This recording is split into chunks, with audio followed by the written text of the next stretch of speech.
All right, hello everyone. The book has officially launched. Play to Their Strengths is available now. Barnes & Noble, Amazon, christianbooks.com.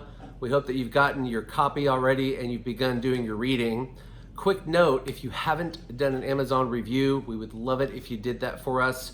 We're up to 35 reviews. We know sometimes it takes a little bit of work to get it in there, but we would sure appreciate it if you made that effort for us. I want to talk to you today about chapter 4, the last vlog we did before we got into the parade of book signing parties. Speaking of which, this Thursday, the 20th of June, we will be in Eugene, Oregon. So if you are in the area, please join us. We're going to be at Harvest House Publishers from 5:30 to 7:30. That's our publisher's office in Eugene, Oregon. It's the first time they have hosted their own author to do a book signing party. So if you are available and in the area, please do come and join us. So talking about chapter 4, this is where we introduce you to the IncredibleKids assessment.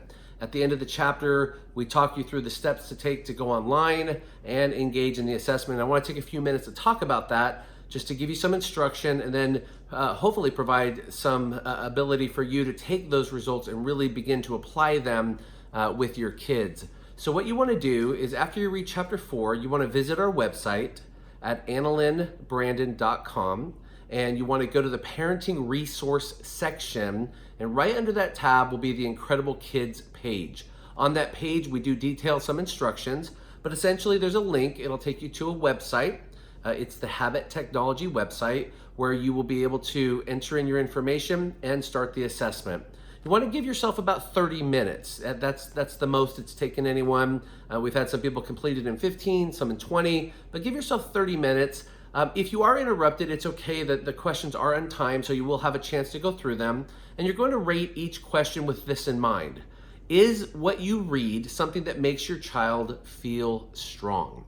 And if it does, and you're going to answer strongly agree, and you'll kind of just work your way down from there. Now, for those parents who have kids younger than 4, you might find that some of the statements that we provide you there, some of the indicators won't apply necessarily right to your child where they are today. And if that's the case, just put does not apply. It's the middle answer and move on from there. At the conclusion of the assessment, there's 179 questions. You will get a report detailing in order the 12 IncredibleKids strengths. And from those 12, you will see the intensity, the ones that are really strong for your children and the ones that are less. We encourage you to focus on the top 4 to 6. Inside of the report will be a description of each, and we do provide a little personality trait to go along with each one. So for example, one of the strengths of our son Daniel, he's a competitor.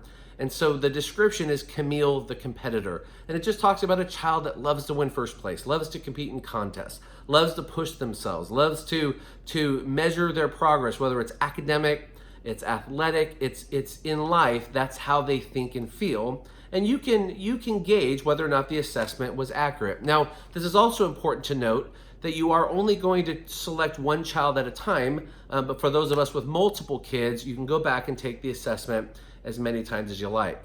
Now, a great step after the assessment is to do a bit of journaling.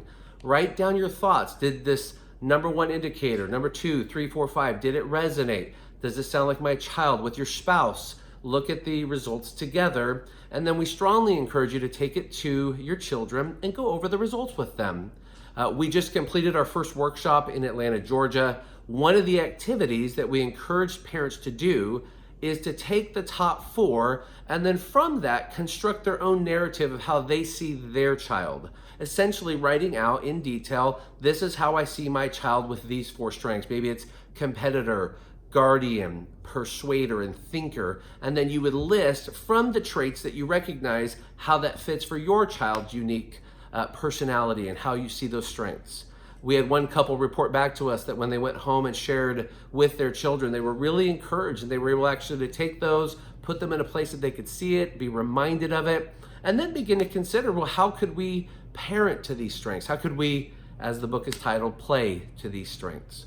So with the assessment, we do encourage you for each of your children, and really, unless they're in 3 or younger, it's a little more difficult to see, although we did have one couple in our last workshop with a 2-year-old, and though certainly several of the indicators were more difficult to see, the top 2 that came out actually really resonated with them, gave them some great direction. So again, hopefully you've made your way through Play to Their Strengths. As always, if you would love to refer the book to others, we're very excited with the progress that the book is making, the people that are responding so well to it.